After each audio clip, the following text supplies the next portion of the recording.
வணக்கம் நண்பர்களே. நாம் இந்த காணொளியிலே காணவிருக்கின்ற ஒரு பாடல் ஔவையார் எழுதின மூதுரையில் 13வது பாடல். இந்த 13வது பாடலில் எது நல்ல மரம், மக்களிலே மரத்தை ஒத்தவர்கள் யார், யாரை நல்ல மரம் அப்படின்னு சொல்லலாம் என்று இந்த பாடலில் ஔவையார் நமக்கு சொல்லுகின்றார். இப்ப நாம் இந்த பாடலை பார்க்கலாம். கவையாகி, கவை என்றால் கிளை என்ற அர்த்தம். கிளையாகி, நிறைய கிளைகளை விட்டு கொம்பாகி, கொம்பு என்பது ஒரு மரம், கிளை என்பது இப்படி பிரிந்து செல்லுவது. அந்த பிரிந்து சென்ற அந்த கிளை அப்படியே நல்ல பருத்து வளர்ந்து கொண்டே போகும். அது கொம்பு.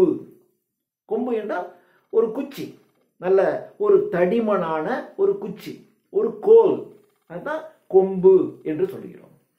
ஸோ கிளையாகவும் கொம்பாகவும் காட்டகத்தே, காட்டில், காட்டு நடு, அகம் என்றால் உள்ளே, காட்டகத்தே காட்டிற்குள்.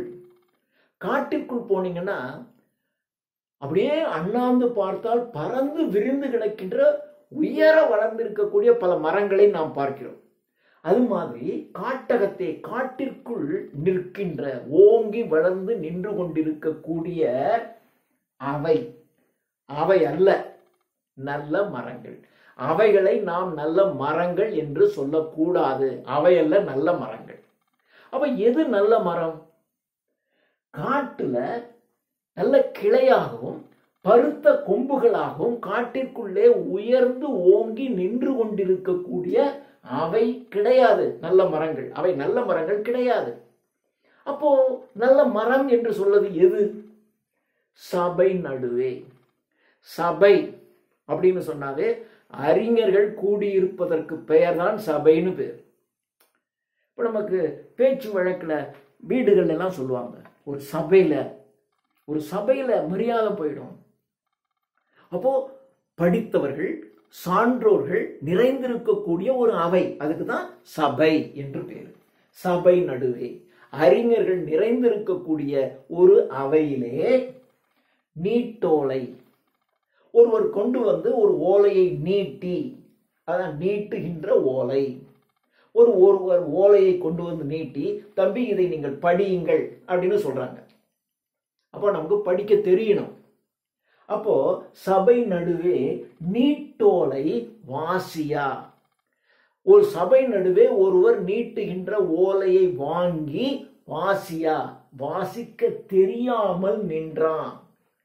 அதை வாசிக்க தெரியாது, எனக்கு படிக்க தெரியாது என்று அங்கே நின்று கொண்டிருப்பவன்.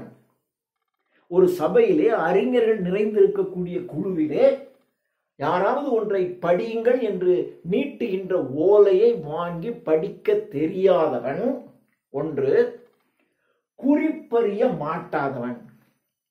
குறிப்பறிய மாட்டாதவன், இது மிகவும் முக்கியமானது. பிறருடைய உள்ளத்தை நீங்கள், உள்ள குறிப்பை நீங்கள் புரிந்து கொள்ள வேண்டும். சிலர் பார்த்தீங்கன்னா சில கூட்டங்களிலே சிலர் அப்படியே ஒலிபெருக்கை பிடித்து கொண்டால் அவர்கள் பேசிக்கொண்டே இருப்பார்கள். இன்னும் காலம் எவ்வளவு இருக்கிறது, நமக்கு ஒதுக்கப்பட்ட நேரம் எவ்வளவு, இங்கே வந்திருக்கக்கூடிய விருந்தினர்கள் எத்தகையவர்கள், அவர்கள் எப்பொழுது செல்ல வேண்டும், எங்கே செல்ல வேண்டும், அப்ப எவ்வளவு நேரத்திற்குள் முடிக்க வேண்டும் என்று தெரிஞ்சு இவங்க பேசணும். நமக்கு தெரிஞ்சதெல்லாம் பேசணும், அப்படி பேசக்கூடாது. அந்த சபையிலே இருக்கக்கூடியவர்களுடைய உள்ள குறிப்பை அறிந்து கொண்டு நீங்கள் பேச வேண்டும். அதாவது வாசிக்கவே தெரியல அவங்க ஒரு வகை, இவங்க நல்லா வாசிப்பாங்க, படிப்பாங்க, எல்லாம் செய்வாங்க. ஆனால் பிறருடைய உள்ள குறிப்பை அறிந்து நீங்கள் பேச வேண்டும். அப்படி பேச தெரியாதவன், பிறருடைய உள்ள குறிப்பை அறிந்து கொள்ள தெரியாதவன் வாசியா நின்றான், குறிப்பறிய மாட்டாதவன். இவர்கள்தான் நன்மரம், இவர்கள்தான் நல்ல மரம்.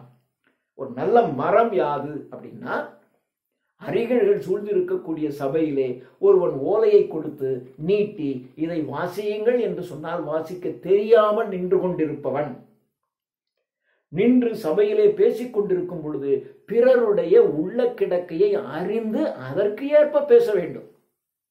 அப்படி பேச தெரியாதவன்.